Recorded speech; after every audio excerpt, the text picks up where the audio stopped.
あれ？どこ？ What's up everyone, this is K Collections. I swear, Klee is probably the most adorable character in Genshin Impact. Was saving for child? Now, I'm not so sure. Regardless, Klee is expected to be the next 5-star banner character. No official confirmation, but she had a trailer, so it's most likely her. I'll go over her talents, passive skills, constellations, and give a general overview of her playstyle. Klee is a Pyro AoE DPS unit. Her normal attack throws consecutive bombs at targets, powerful against grouped enemies. Charge attack is a short distance laser beam, again, being quite useful against groups. Jumpy Dumpty, her E-skill is a bomb that bounces a short distance 3 times, hitting enemies before exploding into smaller mines, which will ignite upon enemy contact or within 15 seconds. There is a 20-second cooldown, but the skill can hold 2 charges, 40 seconds in total for both charges. Her E-burst skill summons several laser targeting systems and shoots at enemies for about 10 seconds. If you're familiar with Gundam, it's basically the funnel system, which is pretty freaking awesome. Her passives are pretty handy. Pounding Surprise basically allows a 50% chance for a free, no stamina costing charge attack, which is her short laser beam.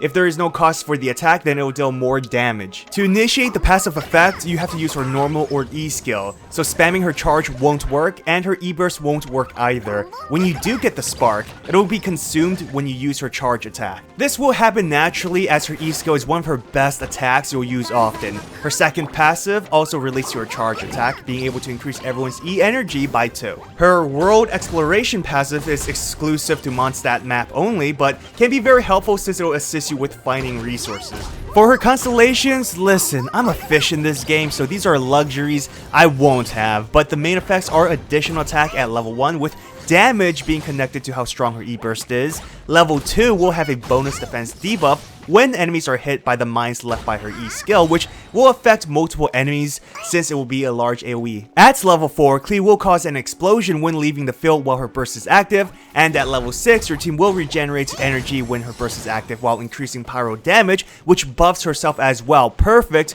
for pyro teams. Honestly though, unless you're a whale, you'll be lucky to even have 1 copy of her. So treat these as potential bonuses and not something you can actually use. Klee's role is a burst damage dealer. Her E-skill cooldown is quite long, having a 20-second cooldown per charge. Typically, you'll wait for both charges and unleash her E-skill consecutively. That's great for wiping out groups of enemies, but for bosses, you'll typically hold on to 1 charge and use them for reaction attacks. She's also a close to mid-range fighter, especially with her charge attack, which also takes about 1 second to shoot after activating.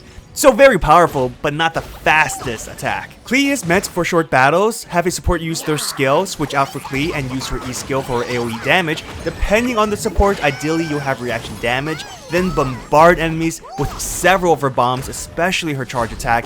Then switch her out for the supporter if their skill has refreshed, or another DPS, allowing Klee to recharge her E-skill, which again has a pretty long cooldown. Then repeat the bombardment. As for weapons and artifacts, I don't know what you guys have. I'm still using free-to-play weapons, honestly. Man, that fish life sucks. But generally, you'll want to increase her damage as much as possible, whether it be attack or pyro damage. As a burst DPS, you want to maximize damage as much as possible with the short duration you have. Overall, Klee is a fun character to use, especially those funnels. Oh my god, it just looks so cool. Due to her burst playstyle, it doesn't really fit into my own personal playstyle, but her AoE damage is very useful for quick farming and really good for boss battles if you have alternative units to perform reactions with. I'll probably skip her since I really want Child, but I'll throw in some gems here and there to see if I get EX luck. So, are you going to summon for the most adorable character in Genshin? Comment down below. Well, I hope you guys enjoyed this video. I'm still experimenting with Genshin Impact content, but if you did enjoy this, hit that thumbs up and subscribe to my channel for future Genshin Impact videos. As always, special thanks to all my patrons, and till next time everyone, good luck on your summons, and I wish you the best.